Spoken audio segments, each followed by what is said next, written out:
But in the meantime, there were some other things that I wanted to share my thoughts about here that have happened recently.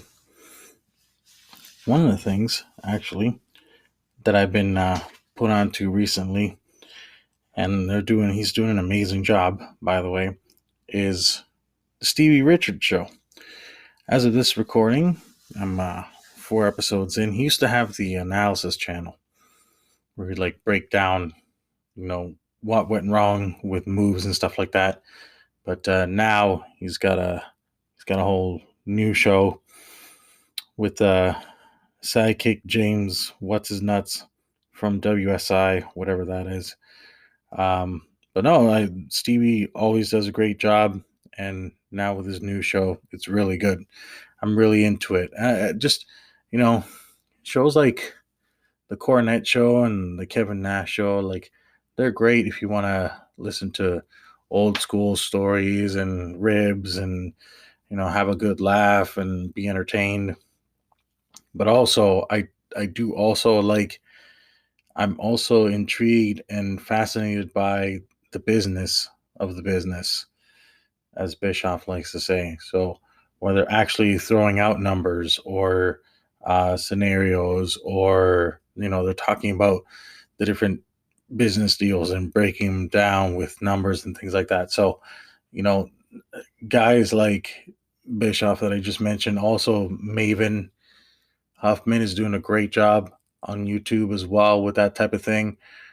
Just the actual insider backstage thing I love, and also in breaking it down with numbers and different type of scenarios on how to draw the best money and merchandise and rights deals, television deals, all of it. Just because I don't know, I guess I'm a little bit of an analytics nerd, more of a more of a jock though than nerd, but I am fascinated because even when I play the video games, the sports games in the manager mode, I do like to play with the numbers around a lot, almost like Moneyball,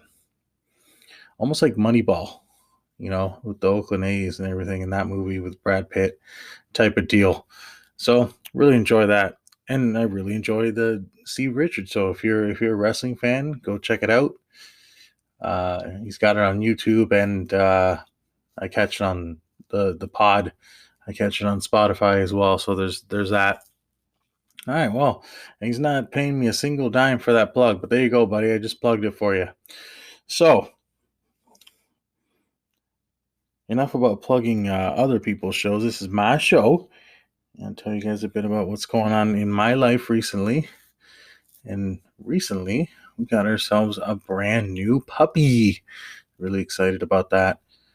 And it is a Siberian Husky mix that we named Barry, Barry, Barry, the Siberian Husky.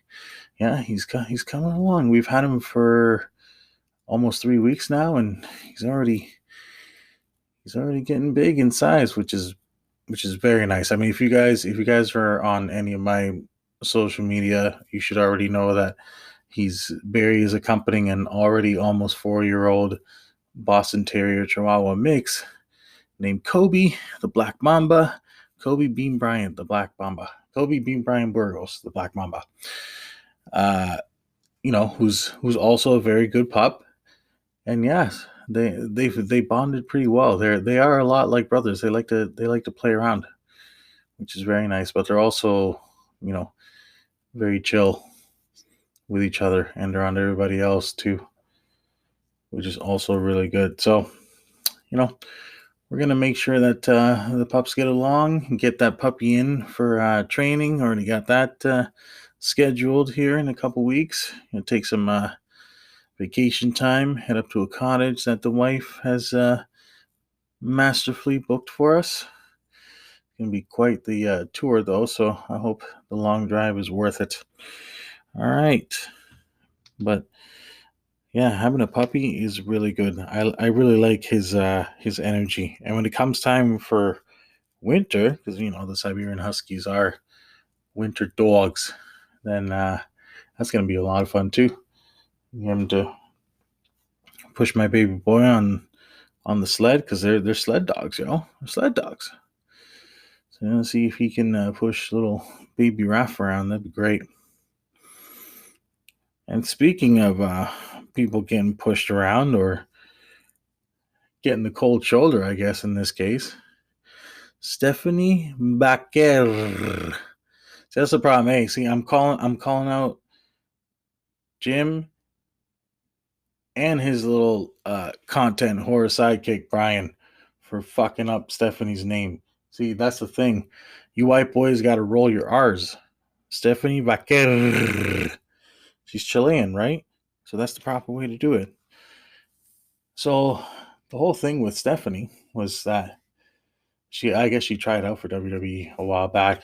Couldn't cut it then, hone her craft, as many serious wrestlers that want to do well tend to do. Practice, hone your craft. Went back, made a name for herself. Had that match against Sasha Banks. They thought she was the better of the two performers, and Tony Clown was getting ready to sign her. And no, I'm going to sign with Triple H and the big dogs instead. And I could see her being a pretty good fit. I mean, I could see her being the one trying to take down Roxy Perez, because that little Roxy Perez, she's trying to go on some kind of heel run here. So you're gonna need somebody to try and stop her. But I don't know. I mean, you could also present Stephanie as a heel too, just because with her ring attire and the way she carries herself and whatnot. You could do a few things. I mean, just because actually that's a great segue. And the next thing I wanted to talk about was the state of the women's division. I mean, because you got to think, like, yes, Mommy is in the women's world title picture, but she's also part of a much larger angle and feud. And when she wins the title back, what's going to happen with Liv Morgan? What's she going to do after that? Is she still going to try and seduce Dom, or is she going to try and go after like the title that Bailey has now? Because I really hope that they don't put the strap on Nia. I can't stand this woman. She is so awful on the mic. She is like Sable PTSD. Her voice is so brutal. So I don't know which direction they're gonna take this thing once Mommy once Mommy gets the title back. I don't know what they're gonna do with Liv. That's the only thing. They're not really setting up anything as far as that goes. But as far as the Judgment Day goes, they're looking like they're going to be in pretty good shape. I mean, they got enough gold, and Mommy is about to get some more gold back. And, regardless of what happens and what some people who have certain podcasts whose names start with a J and a B might think about this individual, I 1000% support everything he's doing. And you got my backing, bro, because, of course, I already know your backstory. And I know you were raised in Puerto Rico, bro. But Damien Priest, 100% para la raza. He's got my backing as a full-blooded Dominican male. This guy, you gotta think too, again, because I know his backstory. He is a two-time national martial arts champion. So clearly he's got the work ethic and the discipline to get far in this business. So you just got to give him time. This is really, when you think about it, this is really his first really big, rocket ship to the moon push that he's had so far in WWE. So let's give it some time. He has been cooking on the mic recently. When you give him the right opponents, you can give him the right scenario, the guy can cook. Let's just let him cook, man. Let him put some freaking sazon on that. and you watch him. I think he's been an awesome world heavyweight champion so far. I love the dynamic with him and Rhea, where it's like, you know, big brother, little sister kind of thing. I like that a lot. And then, you have Priest that's gonna be the guy that, can be the top dog of the group. That's the thing. Like they're those guys people have been talking about, maybe that they want to shift his persona a little bit and try to get him to be a baby face. That's a terrible idea. That's what fucking killed Sami Zayn when he was in Bloodline. That's what killed fucking MJF when he was with fucking Adam Cole. And that's what's going to kill fucking Damien. And the guy hasn't even, had a real foothold as the top guy. It's been what, since WrestleMania, basically? Like, that's not a long time, man. You need like fucking 8, 12 months as champ or as a serious like title contender persona. So we just got to give it time, let him cook. Even if he drops the belt to Gunther at SummerSlam, which is still all right too, he needs to still be part of that mix. He is still going to be in the mix with like, CM Punk and Seth and Drew. He's still got to be in that mix, which is gonna be good for him, because at some point he should be able to recapture the world heavyweight title, even if Gunther wins it at SummerSlam. So once again, he's got my support. We got to give it time. You see how you can cook guys on the mic, given the proper situation, and when he brings the intensity, he's good. So